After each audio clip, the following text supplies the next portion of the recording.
The Ministry of the Prophet Muhammad through the Quran. Chapter 2. Be patient. In lieu of the previous revelations, the Lord continued to reassure his servant by sending him several revelations, urging him to be patient, as the trials and tribulations that he was going to be facing were nothing compared to what he had gone through prior to him receiving the message.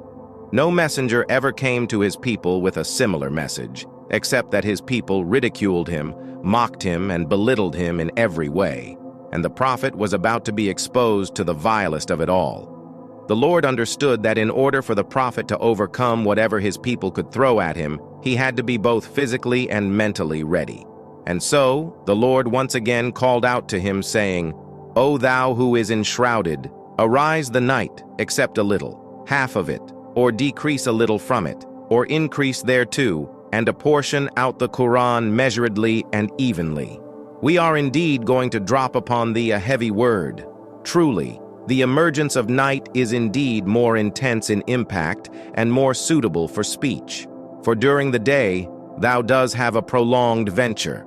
Now, remember the name of thy Lord and devote thyself to him in devotion, the Lord of the East and the West. There is no deity except him. So do thou take him as a trustee, and be thou patient over whatever they say, and depart from them in a beautiful manner of departure. Leave me to deal with the deniers, the ones of luxury, and bear thou with them a little. For with us are shackles and manacles, as well as a constricting fire of doom, and a food which contains choking and a painful torment, the day when the earth and the mountains shall convulse, and the mountains will become like a heap of sand pouring down. We have indeed sent you a messenger as a witness over you, just as we sent to Pharaoh a messenger.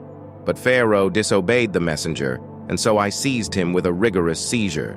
So how then will you protect yourselves if you are to act in denial of a day which will make children gray-haired? Even the sky will crack and split asunder because of it. His promise is ever bound to be fulfilled. This truly is an admonition. So whoever wills, then let him take a path to his Lord." Such was the resounding declaration of the Lord, which filled the prophet's heart with such awe and fear at the retribution of the Lord. For the Lord had declared therein that he was going to drop unto the prophet a heavy word. The revelation itself was going to be a burden for the prophet to bear. For the day about which he had to warn his people was a day that could turn a young child's hair gray, a day which will rent the sky asunder and cause the earth and the mountains to shake violently, to such an extent that the mountains will crumble and become like a heap of dust. The prophet realized that he had no choice but to do whatever he can to warn and rescue his people from such a day, and so he bore the heavy burden of the revelation. But it was not only frightening news that the Lord had dispatched unto his servant. Therein, the Lord had likewise provided his servant with a way how he could alleviate himself from the social and societal pressures that were to accompany the message. A way whereby the prophet could clear his mind and set his affair aright. Therein, the Lord instructed his prophet to stand during the night in devotion to God by meditating on the revelations of the Lord. He could spend a half the night, or less than that, or more, or even close to a full night, commemorating the name of his Lord and pondering over his message. In doing so, he was likewise instructed to apportion out the Quran in measured and even increments, so that those who heard the revelation could easily digest its comprehensiveness and the highlighted portion of its beauty. They were to chant its rhythmic verses in slow and measured tones, while at the same time inculcating it in their practical lives, as there was no other deity except the one God, and as such, the prophet was instructed to take him as a trustee, the Lord of the eastern regions as well as the western. This he was to do, as the night is more impactful and more suitable for speech, for the night brings with it a stillness and a quietness, wherein one can revisit some of one's daily duties and set one's mind at ease. One can recollect one's thoughts, contemplate and ponder over the message without the hustling and bustling of the day. The night was a time for the prophet to put a pause to whatever he had been doing during the day and deeply connect with his Lord, as this would prepare him mentally and spiritually for the next day. So, for the rest of his life, the prophet would spend a large part of the night meditating on the word of the Lord. He would sometimes stand for a full night, sometimes for a half, and other times he would either add to or decrease a little from it. The few followers that he was able to acquire would sometimes stand with him in devotion to God, and they would supplicate, implore, and invoke their Lord, standing, kneeling, and bowing their heads to the ground in prostration, weeping and imploring God for his grace.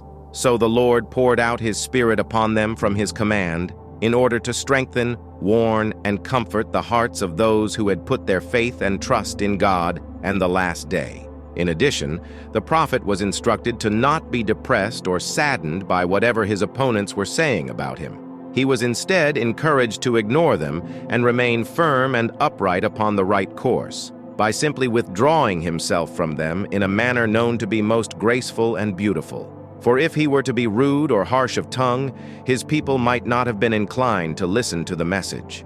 The deniers among them he was to leave for the Lord, as the Lord has with him the appropriate measures to deal with such people, measures which include shackles and manacles, on top of which is a food that chokes the eater and a fire of destruction. Such was the custom of old, which the prophet had inherited by the will of God, a custom dating back generations, from Noah to Abraham to Moses to Jesus, and finally to the seal of all the prophets, Muhammad, on whom be peace. He was to bear testimony to all those who had gone before him of the servants of the Lord.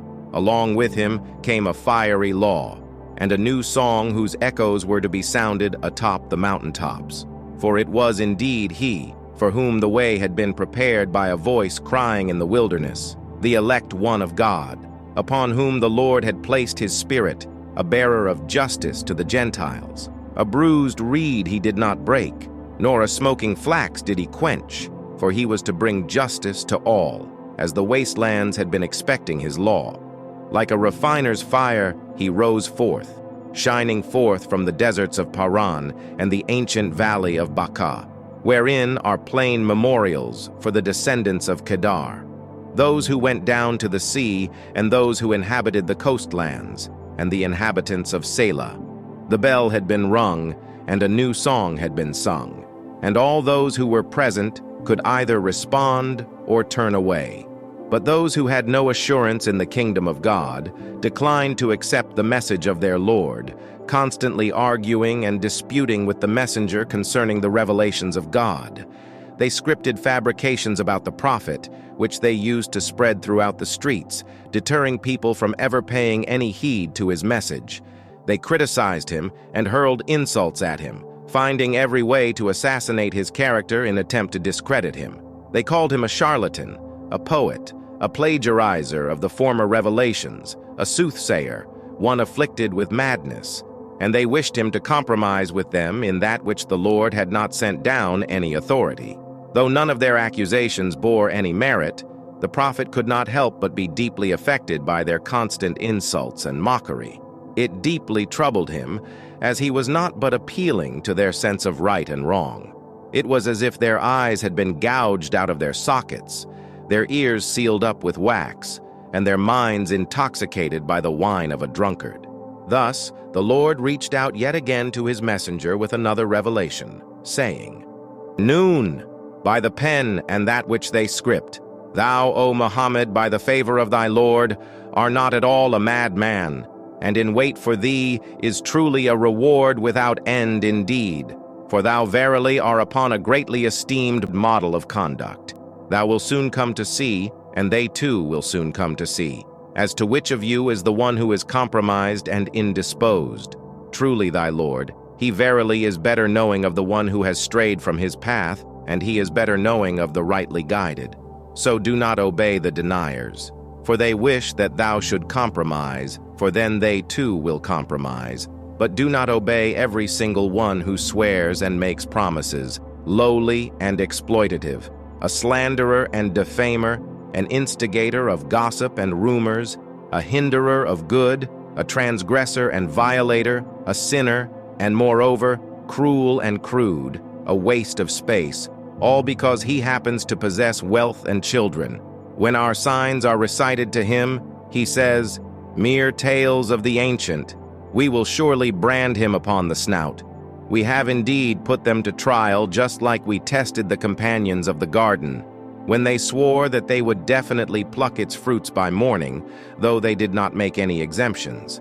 So a typhoon from thy Lord encircled it while they were sleeping, and so it became like a plucked field. Then at daybreak they called out to each other, saying, 'Go forth in the early morning to your field, if you are to pluck anything.' So they marched ahead while they were secretly whispering to each other, saying, 'No needy person should by any means come to enter it.' And they approached the garden while being fully determined. But as soon as they saw it, they said, 'We truly were the ones in error. In actuality, we now have been rendered destitute.' The most upright one among them said, 'Did I not say to you, why do you not give glory?' They then said, 'Glory be to our Lord. We truly have been the wrongdoers indeed.' Some of them then started blaming each other. They said, 'Oh, how unfortunate it is for us. We truly have been the transgressors indeed.' Such was the punishment. But the torment of the afterlife will indeed be greater, had they only known."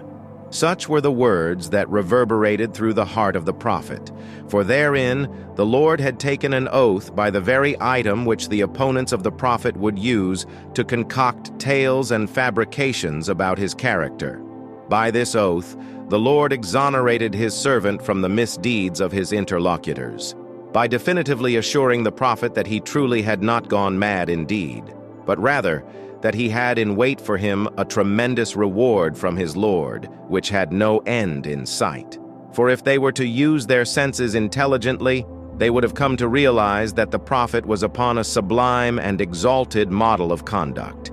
He was an embodiment of virtue and good character, that it would be inconceivable for him to have been mentally afflicted in any way as they claimed. But those who opposed him were bound to see this true reality take effect, and the prophet too would see what would eventually become of those who constantly berated him. The results alone would be enough to manifest the truth of who was the conceited, for the Lord knows better as to which individual deviates from his path, just as he knows best who is the rightly guided. As such, the prophet was instructed to not obey those who had denied and rejected the message, for the Lord would eventually deal with them himself. Moreover, he was instructed not to obey every swearer. Here in particular, one who makes promises by constantly swearing, though not intending what he says. A despicable and perpetual liar with low mentality. One who orchestrates slanders and tales in order to create strife and friction amongst the people. One who is not capable of seeing the world beyond his selfishness and twisted need of self-exaltation. A narcissistic psychopath incapable of considering the needs of others. One extremely self-involved, thwarting the good of others to advance himself. Crude and a waste of space, constantly transgressing and perpetually sinning against the Almighty Lord. However, in spite of his lowly character, he has managed to attain a position of honor within society and has been granted wealth and children. Such an individual who, when the signs and revelations of the Lord are exposed to him, he defames them, attributing no significance to them. It is this kind of individual whom the Lord will defame and expose to humiliation, him along with his misdeeds, just like the parable of the companions of the fruit garden, when they vowed to not let the poor and the needy eat of it at the time of harvest. And so the Lord sent a typhoon against their garden, which encircled it, rendering it into a barren field. And so they became regretful, wishing they had only known.